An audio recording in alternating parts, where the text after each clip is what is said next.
Welcome back, my friends, to another What I Eat in a Day. For anybody new, hello! My name is Meg. I am lactose intolerant, I am gluten intolerant, and I eat on a personalized phase 3 low Fodmap diet for digestive reasons. Now, this morning, I want protein. I'm so hungry. I'm craving protein, and I found a recipe for sous vide eggs, which I guess to describe it means that you cook the eggs in a water bath instead of just like baking them in a muffin pan. Very excited to try this recipe. The original recipe doesn't have anything but cheese in it, so I'm gonna add a little bit of summery jalapeno and tomato to it. Maybe a little side of some smashed avocado. For the cheese in it, I'm going to be using extra sharp cheddar cheese. Most people who are lactose intolerant can tolerate it, and I seem to be able to tolerate it just fine. But let's go ahead and get the eggs cracked and get this recipe started. Looks to be super simple, but I guess first things first, I should probably get the oven warming up. For breakfast are these vegetable water bath baked egg cups with a side of smashed avocado and gluten-free toast. I started off by cutting up the jalapeno and the tomato. I did remove the ribs and the stems. If you want it hotter, you can keep them in. You could also switch out the jalapeno for green bell pepper if you wish, but I minced my jalapeno up into small little pieces. Before moving on to the tomato, I just removed the flesh, trying to avoid having any of the juicier seed part of the tomato, and dice that up roughly. Now on for the egg mixture. The original recipe, which will be linked in the description box for you guys, calls for cottage cheese, which I do not have, but I do have my homemade lactose-free yogurt, so I added an amount of that to my measuring cup, plus the eggs required for the recipe. I added some salt and pepper to the mixture before giving it a very thorough whisk. To the whisked eggs and yogurt mixture, I added in my tomatoes and my jalapenos, and then just mixed those in really quickly. I added some greased silicone muffin liners to my baking pan and attempted to fill them equally with parts of this egg mixture. Taking a pinch of cheddar cheese, I added some to the top of each one of the little egg cups. Sorry for the blurriness here, but then I added water to the baking dish until the liners were about half covered. Then I put them in the oven and baked them until they were done. To serve up the egg cups, I topped them with a little bit of green onion, some smashed avocado, and a side of gluten-free toast. And voila, there is the finished sous vide or water bath egg cups with a little bit of smashed avocado and a piece of gluten-free toast on the side. I'm very excited to try these because when I was pulling them out, the texture of them is like very custard-like. It looks very smooth, and I think it's gonna be like a very pleasant texture to eat. So without any further ado, I'm just going to go ahead and grab a bite, maybe with a little bit of avocado. There we go. There is the bite. Holy smokes, that's good. Let's see if I can get the texture to show up of that egg cup. Look at that. So silky and smooth looking. The jalapeno and tomato, that is an excellent combination. Wow, this is good. This might be like my go-to method for cooking egg cups from now on. This texture is way better than like baked egg cups, at least for me personally. Oh man, I'm gonna go enjoy my breakfast, and I will see you guys back at lunchtime. It is now lunchtime, and I want something that's going to be really, really quick. Something fresh and light, and I found a recipe for shrimp with a cabbage and mango slaw. sounded delicious, and it looked like it was going to be a pretty fast recipe. So let's jump in and get that made. Lunch is a rice bowl with turmeric shrimp and a mango and cabbage slaw.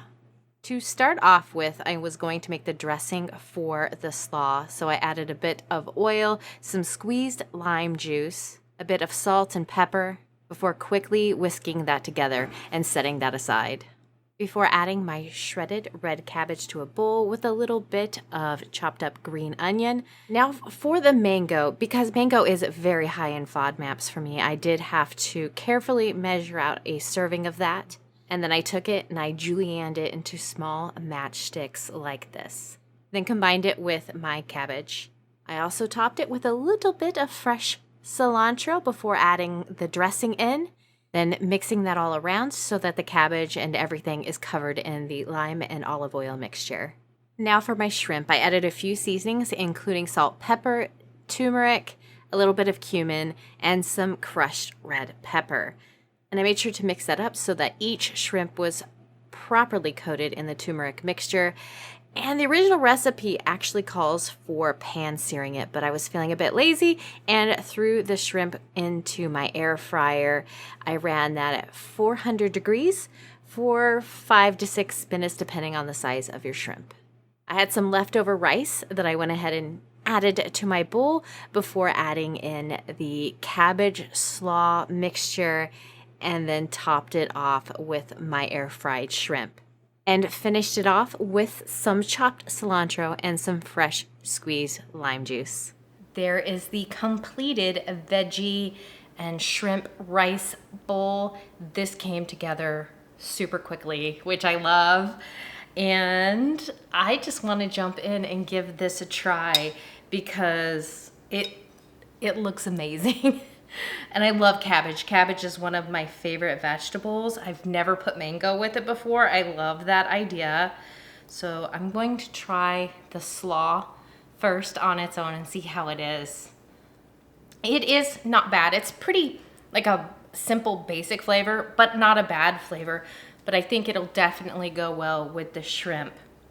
So I'm gonna take a bite of the shrimp by itself as well, just to give that a go. That's not bad. The small amount of crushed red pepper gives it a nice little, just a touch of a kick. So let's do it as intended with a little bit of the shrimp and the slaw together. Together, individually, they're both good, but together, holy smokes, that is delicious. Holy smokes. I was not, when I tried them individually, I thought this meal was going to be good, but just kind of like an okay good. Better than I was expecting. I am going to go enjoy my lunch and I will see you guys back at dinner. Dinner is slow cooker barbecue pulled chicken sandwiches with a side of fruit. Now, I don't know about you guys, but during the hot summer months, my slow cooker is one of my favorite tools in the kitchen. I started off by placing 4 chicken thighs, which was about 2 pans. These are bone-in, skin-off chicken thighs into my slow cooker.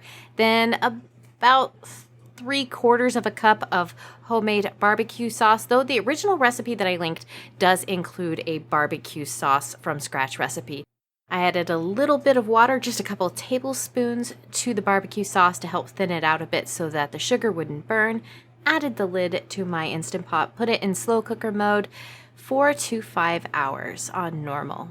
When the chicken was all done, I went ahead and pulled them out, removed the bones, and gave it a quick shred with a couple of forks before adding the chicken back in to all that delicious barbecue-y, gooey sauce, giving it a toss, and I let it marinate for just a few minutes while I got everything else ready for the sandwiches. For the sandwiches, on a toasted gluten-free bun with a little bit of avocado, I added a little helping of the chicken, a teaspoon or so of extra barbecue sauce to the top, some pickles, and that was it. Of course, add whatever you want to your barbecue chicken sandwich. I had some cantaloupe and blueberries on the side of mine.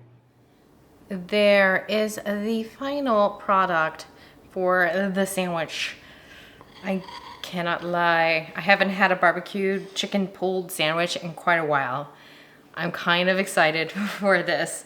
So let's just jump in and give this a try. There's the cross section. I should have drained the chicken a little bit better before I put it on the bun because it's a little bit soggy. But other than that, that was pretty good considering how easy it was. Just throw chicken in slow cooker with a little bit of barbecue sauce and with a touch of water so it doesn't burn. So yeah, I would definitely make this one again. But that means it's it for me for today. If you guys enjoyed the recipes, they will be linked down in the description box. Always do your due diligence and double check the ingredients to make sure they'll work for you, because what works for me might not work for you. If you did enjoy the inspiration today, consider giving the video a like and also consider subscribing if you want to see more content like this. And I will see you guys next time. Bye, guys.